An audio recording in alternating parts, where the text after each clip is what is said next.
গ্রামের মানুষের এক নিয়ম আছে, তারা বাড়িতে গাছ লাগাবেই। সেটা যে কোনো গাছই হতে পারে। আমার বাপের বাড়িও গ্রামে, তাই আমার বাপের বাড়িতে আমার মা অনেকগুলি গাছ লাগিয়েছে।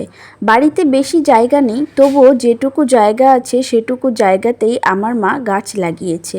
আমার মা বিভিন্ন ধরনের গাছ লাগিয়েছে, যেমন বেগুন গাছ, শিউলি ফুলের গাছ, লঙ্কা গাছ, পেয়ারা গাছ, কুমড়ো গাছ, বেগুন গাছ আর টকপাতা গাছ। আর হ্যাঁ, পুঁইশাক গাছও রয়েছে। তোমরা কারা কারা পুঁইশাক খাও আমায় একটু বলো তো। আর কাদের বাড়ি গ্রামে আর কারা তাদের বাড়িতে এরকম গাছপালা লাগিয়েছো, তারা কিন্তু অবশ্যই আমায় কমেন্ট করে জানাবে। আমি বাপের বাড়ি থেকে এই গাছগুলি থেকে অনেকগুলি লঙ্কা, পুঁইশাক, বেগুন অনেক কিছুই নিয়ে কলকাতায় রওনা হয়েছি।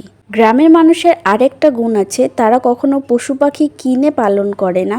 তাদের বাড়িতেই পশু পাখিরা আসে আর সেগুলিকেই তারা পালন করে। আমাদের বাড়িতেও একটা ছোট্ট পুষি আছে, সেটা কিন্তু আমরা কিনে আনিনি, কিন্তু সে নিজে থেকেই এসছে। আর ও আমাদের বাড়িতে 4-5 বছর ধরেই রয়েছে।